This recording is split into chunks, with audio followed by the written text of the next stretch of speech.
రాష్ట్ర ప్రజలకు అందువల్ల హీఈస్ ఆన్సరబుల్. రాయ్పూర్ మనం ఇప్పుడు చూసిన రాయ్పూర్ ఏదైతే ఉందో ఇక్కడ తక్కువ ఖర్చుతో ఓ ప్లాన్ చేశారు. అక్కడ కూడా హైకోర్టు మళ్ళీ బిలాస్పూర్లో ఉంది, ఐ థింక్ బిలాస్పూర్లో ఉంటుంది, అక్కడ ఉంది. డిసెంట్రలైజేషన్ జరిగింది అక్కడ. అదేదో ప్రపంచంలో వింతైనట్టు రాజధాని అంటే ఒకటే ఉండాలి కదా అంట. అంటే ఇంతకుముందు పూర్వం పెద్ద పెద్ద నాయకులు, పొలిటికల్ పార్టీలు with all their maturity and experience independence కోసం స్ట్రగుల్ చేసి నిలబడిన వాళ్ళు, ప్రాంతాల ఆకాంక్షలు, ప్రజల ఆకాంక్షల గురించి చర్చించిన వాళ్ళు, అవన్నీ ఎక్స్ప్రెస్ చేసిన వాళ్ళు పిచ్చోళ్ళ, లేదా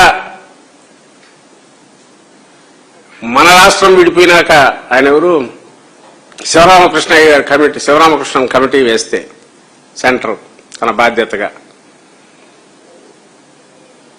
వికేంద్రీకరణ చెప్పిన ఆయన కమిటీ ఏదైతే ప్రజల అభిప్రాయాలన్నీ తీసుకుని, అది పిచ్చిదే. ఇదే శివరామకృష్ణన్ పెట్టు ఆయన, అందుకే ఈటీవీలోంచి తీసిన, మళ్ళీ వేరే వాళ్ళంటే సాక్షి అంటే మీది పెట్టుకుంటారు, ఆయన అభిప్రాయం కూడా మీరు మార్చినారంటారేమో అని హోంశాఖకు సమర్పించింది. సూపర్ రాజధాని నవ్యాంధ్రప్రదేశ్ రాజధాని ఎంపిక కోసం ఏర్పాటైన కేంద్ర పట్టణాభివృద్ది శాఖ మాజీ కార్యదర్శి శివరామకృష్ణన్ నేతృత్వంలోని కమిటీ తుది నివేదికను హోంశాఖకు సమర్పించింది. సూపర్ రాజధాని వద్దని ప్రభుత్వ విభాగాలు అన్ని ఒకే చోట కేంద్రీకరించవద్దని స్పష్టం చేసింది. కృష్ణా, గుంటూరు, పశ్చిమ గోదావరి జిల్లాలకు భారతదేశ ధాన్యాగారంగా పేరుందని, అలాంటి చోట సూపర్ రాజధాని ఏర్పాటు చేయడం తగదని హితవు పలికింది.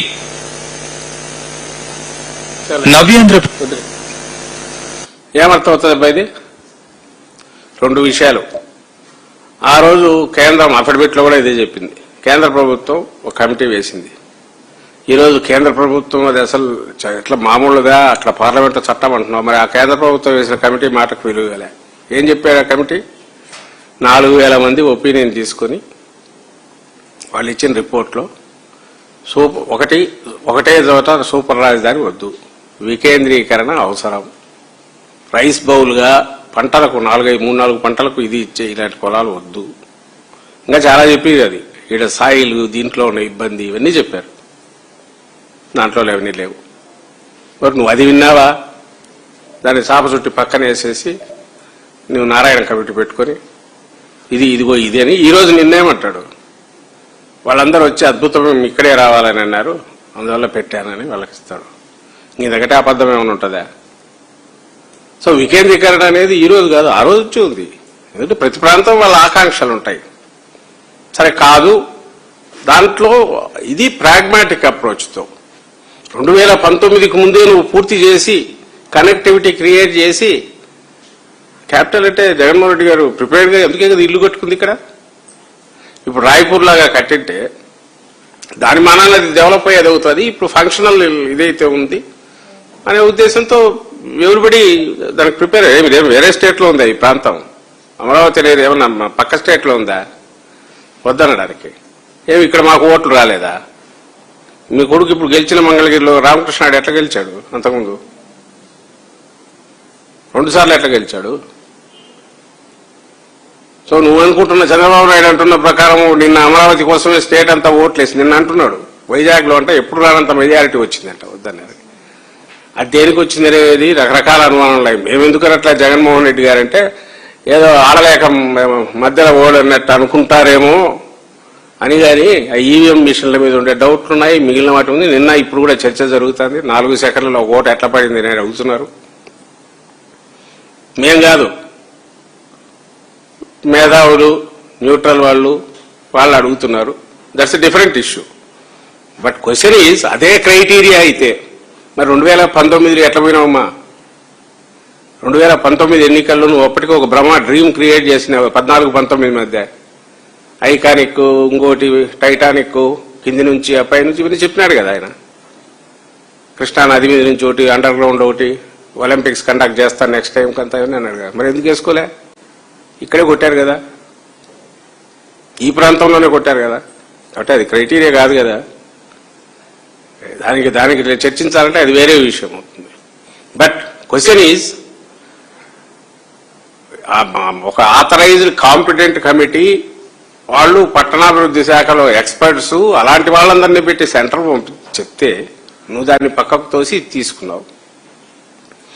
జగన్మోహన్ రెడ్డి గారు 19లో అధికారంలోకి వచ్చాక చూస్తే పూర్తి స్కాముల పుట్ట, అడ్డగోలు వ్యవహారాలు, అన్ఎండింగ్ ఎక్స్పెండిచరు. ఈ బర్డన్ ఎన్ని లక్షలకు పోతుందో తెలియదు, ఎన్ని లక్షల కోట్లకు పోతుందో తెలియదు, ఎప్పటికి ఇది అవుతుందో తెలియదు. అది ఇంక్లూజివ్ క్యాపిటల్ కాదు, అందరూ ఉండగలిగిన ప్రాంతం కాదు. నెక్స్ట్ చాయిస్ ఏంటి? ఆయన కమిటీ వేశాడు, డిఫరెంట్ ఆప్షన్స్ చూశాడు. ఆయన సింగిల్ హ్యాండెడ్గా అవుట్ ఆఫ్ ది బ్లూ వచ్చేసింది అనలా జగన్మోహన్ రెడ్డి గారు. ఆయన కమిటీ వేశారు, అన్ని స్టడీ చేసి రిపోర్ట్స్ వచ్చాయి, అందరితో మాట్లాడారు, వైజాగ్ చూస్ చేశారు. నువ్వు అదే పని చేస్తున్నావు. ఈరోజు పేరు తీసేసినావు కానీ వైజాగ్ అక్కడే కదా అన్ని పెడుతున్నావు. నిన్ననే వాళ్ళ అల్లుడు చూసిన, ఎవరిది, మన బాలకృష్ణ అల్లుడు, వీళ్ళ ఎంపీ భరత్ది. ముందో ఎలక్షన్ల తర్వాత అన్నాడో తెలియదు కానీ ఇక దీనికి ఏడుంది స్కోపు. ఇప్పటికే ఇంత అప్పు అయినాక దీని మీద ఎక్కడ పెడతాం, డెవలప్మెంట్ అంతా మాది వైజాగ్ కదా అని అతను అన్నాడు. మరి ఎలక్షన్ టైంలో ఉన్నాడు, అయిపోయినా ఎక్కడాడు తెలియదు. ఎవరికైతే నువ్వు ఇప్పుడు 5,000 ఎకరాలు ఇస్తాండవో అప్పనంగా, నీవు ఏంకుడు అల్లుడు, నీకు అత్యంత సన్నిహితులు వాళ్ళే అన్నారు. ఇవన్నీ కూడా రియాలిటీ. అది అంత క్లియర్గా సెన్సిబుల్ ఎవరైతే కాంపిటెంట్ అథారిటీ వాళ్ళు చెప్పింది ఇక్కడ వద్దని. ఎందుకంటే పచ్చని పొలాలు దెబ్బ కొడుతున్నావు, రైతులను ముంచుతున్నావు. ఇవన్నీ చేసే దీని బదులు దానికి పోతే బాగుంటుంది. ఎలాగో చేస్తున్నప్పుడు ఎప్పుడో ప్రీ ఇండిపెండెన్స్ డేస్ నుంచి ఉన్న ఆకాంక్ష, రాయలసీమలో అప్పటికే క్యాపిటల్ ఉంది. యూ క్యాంట్ హ్యావ్ క్యాపిటల్ అనేది ఒక దగ్గర కాదు, చేసిందేం లేదు. అసెంబ్లీ ఒక దగ్గర, executive seat of the government ఒక దగ్గర, జ్యుడిషియల్ ఒక దగ్గర. దానికి క్యాపిటల్ అని పేరు పెట్టాం. ఒక చెప్పుకోవడానికి మంచి ఇది ఉంటుంది, ఎక్స్ప్రెషన్. ప్రజల ఆకాంక్ష ఏందో మాక్సిమం ఎట్లా తీర్చాలని ట్రై చేసే ఆలోచన, 3 ప్రాంతాలకు 3 చేసేది. దాన్ని ఎగతాళి చేస్తా, దాన్ని ఎగతాళి చేసి 3 మొక్కలు ఆట అని అంటారు.